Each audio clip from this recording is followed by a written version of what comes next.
Hey guys, what's up and welcome, sejam todos muito bem-vindos, alunos do terceiro ano. Estamos hoje com a nossa aula 28.2, a última aula de exercício antes das aulas de revisão para a prova e para a recuperação. Então, vocês já sabem, vamos fazer interpretações dos textos do Enem. E é isso, vamos lá ver se vocês vão dar conta? Acredito que vão, tá muito fácil. Vamos lá, let's go! Aula 28.2, esse pequeno momento aqui, antes dessas suas atividades, é apenas para te dar dicas, reforçar dicas para você no momento que você for fazer a prova do Enem, caso você faça. Espero que você tenha essa oportunidade, essa vontade de fazer e que você escolha a língua inglesa como a língua estrangeira para fazer a prova do Enem. Então, olha lá, essa prova, ela é densa, ela é grande e exige muito de você. Mas é super possível lidar com isso. Não, don't freak out, não fique nervoso. Por quê? Leia primeiro o enunciado da questão para conhecer as informações solicitadas e assim definir seu objetivo ao ler o texto. Às vezes aqui com vocês eu faço o contrário, mas é porque às vezes acontece de eu fazer isso. Entretanto, a dica que eu dou é sempre ler primeiro um enunciado, porque você já ganha bastante tempo, você já sabe o que você vai procurar no texto, tudo bem?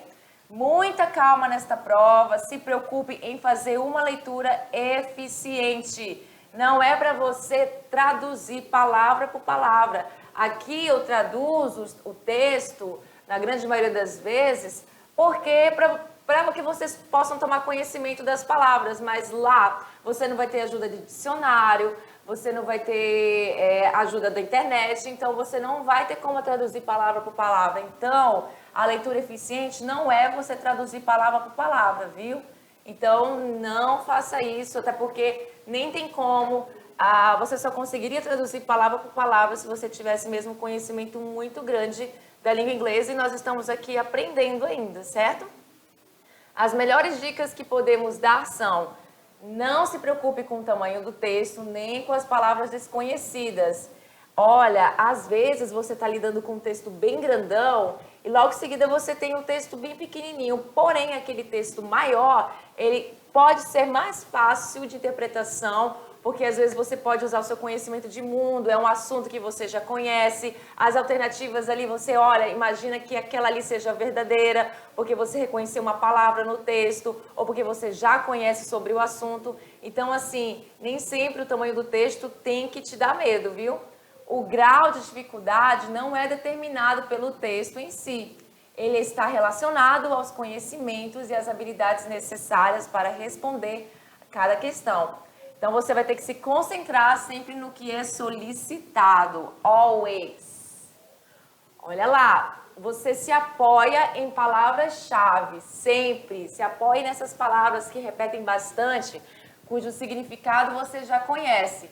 Utilize seu conhecimento de mundo para estabelecer relações entre palavras-chave do enunciado e das alternativas. Então, você percebe que uma palavra está se repetindo muito, tanto nas alternativas, no texto também ela vem se repetindo, às vezes até com sinônimos. Então, você conhece uma palavra ali, só que tem outras dela, só que usando palavras diferentes, porque são sinônimos. Então, se repete muito uma palavra, é porque é lá que você tem que procurar sua informação. Em questões de múltipla escolha, busque informações no texto que ajudem a eliminar alternativas. Use as técnicas de leitura, que é a prediction, que você faz a predição do que o texto pode trazer para você, do que significado dele. Scanning, que é aquela técnica que você procura uma resposta mais diferente do skimming, que é uma leitura geral. O scanning você vai procurar uma questão específica.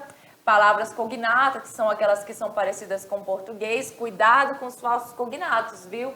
Eles têm muita pegadinha usando os falsos cognatos, justamente porque a gente não sabe quando é um cognato ou um falso cognato. Não tem uma etiqueta falando, olha, eu sou um cognato, eu sou um falso cognato. A gente tem que conhecer elas primeiro.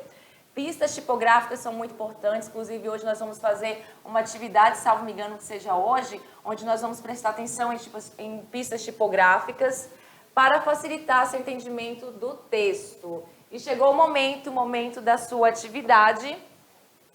onde você vai fazer a interpretação desses 3 textos, salvo me engano, 3 ou 4, e tá fácil. Tenho certeza que você vai dar conta. Be right back.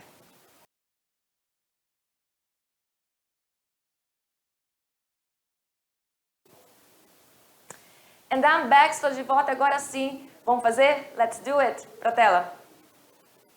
Olha aí, atividade de sala, tirar as nossas questions sobre essas questões do Enem que eu trouxe para vocês. Então, olha aí, primeiro vem o meu enunciado, para depois a gente olhar lá para nossa imagem, que é a imagem que nós vamos analisar o texto, certo? Então, nesse texto publicitário, são utilizados recursos verbais e não verbais. Então, eu sei que é um texto publicitário, o gênero textual é um texto publicitário, eu tenho um recurso verbal, que são as minhas palavras, e não verbais, que são as imagens. Para transmitir a mensagem, então ele usa isso para transmitir a mensagem. Então, ao associar os termos any place e regret à imagem do texto, constata-se que o tema da propaganda é a importância da. Então, você tem que prestar atenção nessas duas palavras aqui, any place e regret. Lembrando que any place nós estudamos na unidade 1, salvo me engano, e regret nós vimos em aulas passadas aí. Então, essa palavra regret, any place, vocês conhecem, tá? Mesmo assim, vocês podem ter esquecido, mas só reforçando que vocês já viram essas duas palavras aqui comigo. Então, constata-se que o tema da propaganda é a importância da. Então, a gente quer saber a importância do que em relação a esse texto publicitário, essa propaganda. Lembrando que é uma propaganda, então você já imagina qual é o tipo de situação que você vai encontrar lá. Letra A, preservação do meio ambiente, manutenção do motor, escolha da empresa certa, consistência do produto, conservação do carro. Só de olhar aqui nas minhas alternativas e eu saber que é um texto publicitário, uma propaganda, eu usando meu conhecimento de mundo, eu penso assim, cara, essa letra C, escolha da empresa certa, tá muito chamando minha atenção. Porque uma propaganda, uma empresa pode fazer a propaganda, pode ter feito essa propaganda, então a questão de escolha da empresa, será? Eu já diria que essa aí antes de ler o texto. Então vamos lá prestar atenção nessas duas palavras aqui. Olha aí. Então nós temos aqui a imagem de um parafuso e dessa mancha preta aqui que se trata de o quê? De um óleo, certo? E aí é um óleo, um parafuso jogado no meio de uma estrada. Não dá para ver direito, mas aqui é uma estrada. A palavra road, estrada. E aí nós temos a palavra any place bem aqui e a palavra regret logo em seguida. Aí você tem a palavra carro, que você reconhece. Você tem a palavra oil, que nós vimos já também nas nossas aulas, que é óleo. Você tem o verbo modal may, que nós vimos também sobre ele. Nós temos a palavra change, que vimos na aula 28.1 com aquele trocadilho. E aí, será que você já consegue imaginar o que significa isso?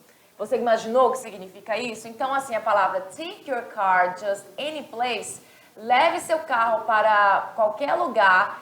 Any place é qualquer lugar, para uma troca de óleo. E você pode, you may, pode regret it down the road. E você pode se arrepender na estrada. Então, assim, olha só a imagem, o carro ali deu problema, o óleo vazou para tudo quanto é lado e a pessoa ficou parada no meio da estrada porque ela levou para qualquer lugar e aí ela se arrependeu de ter feito isso. Então, em relação a isso, obviamente, não tem nada a ver com preservação do meio ambiente, não tem nada a ver com manutenção do motor, certo? Consistência do produto e nem conservação do carro. É sim a escolha da empresa certa. Muitas pessoas podem ter pensado na questão da manutenção do motor, certo? Mas nós estamos falando de texto publicitário, de propaganda, e a gente tem que associar a palavra any place e regret, que é o quê? Qualquer lugar e se arrepender. E a palavra lugar, então tem a ver com empresa. Então não é qualquer empresa que você vai levar, tem que ser uma empresa correta. Então a letra C. Nessa outra questão nós temos... Opa, tá repetido aí? Sorry, então agora aqui, na questão 2, uma atividade do Enem de 2000, atividade não, né, da prova do Enem de 2016, a gente tem esse texto, ele veio primeiro, o texto veio primeiro, depois veio a minha atividade aqui, os meus enunciados. Vamos ler o enunciado? Olha aí, as línguas têm um papel importante na comunicação entre pessoas de diferentes culturas. Diante do movimento de internacionalização no ensino superior, a Universidade Politécnico de Milano decidiu. Então, essa questão aqui, ele já dá uma introdução quando ele fala o seguinte, ele dá uma introdução do assunto, quando ele fala assim, presta bem atenção, as línguas têm um papel importante. Então, o papel da língua é importante o quê? Na comunicação, na fala entre as pessoas de diferentes culturas, ou seja, do mundo todo, certo? Então, diante desse movimento de internacionalização, presta atenção nessa palavra de internacionalização do ensino superior, essa universidade aqui de Milano, que fica lá na Itália, ela decidiu o quê? Então, ele já te dá uma breve informação que é muito importante, que pode até te ajudar a já prestar atenção nas alternativas. Eu também diria que eu já acharia a alternativa, já ficaria olhando para uma alternativa antes mesmo de ler o texto. Vamos ver, olha só. Elaborar exames em língua inglesa para o ingresso na universidade. Essa chama atenção. Ampliar a oferta de vagas na graduação para alunos estrangeiros. Aí você pensa em internacionalização estrangeiros. Essa pode também chamar atenção. Investir na divulgação da universidade no mercado internacional. Substituir a língua nacional para se inserir no contexto da globalização. Caramba, essa aqui chama mais atenção ainda. Estabelecer metas para melhorar a qualidade do ensino de italiano. A letra E, para mim, é a única que não faz o menor sentido em relação ao que foi me dito aqui no início do meu enunciado. Então, vamos lá para o texto? Presta atenção que esse texto, ele tem aí um título, quase que não sei a palavra. Esse título aqui. E através desse título, eu já consigo achar a minha resposta, só lendo o título. Somente lendo o título, eu já consigo achar a minha resposta. Então, você tem a palavra Italian, que é um adjetivo pátrio, que é italiano. University, que é universidade, então universidade italiana. Aí você tem o verbo switch, que talvez você não saiba o que significa, mas você tem a palavra to English, que é para inglês, universidade italiana para inglês. E lá na alternativa você tem assim, ó, substituir a língua nacional para se inserir no contexto da globalização. Na Itália se fala italiano, certo? Quando se fala em internacionalização, qual é a língua que você pensa que é internacional, que é falada em todos os países praticamente? É o inglês. Então você tem lá na questão do seu enunciado a palavra switch, que é um verbo que significa mudar. Então, universidade italiana muda para o inglês. Só aqui no meu título eu já consigo ter minha resposta correta. E aí eu vejo também mais coisas sobre universidade, porque nós estamos falando de universidade. Procura as palavras universidade, está aqui.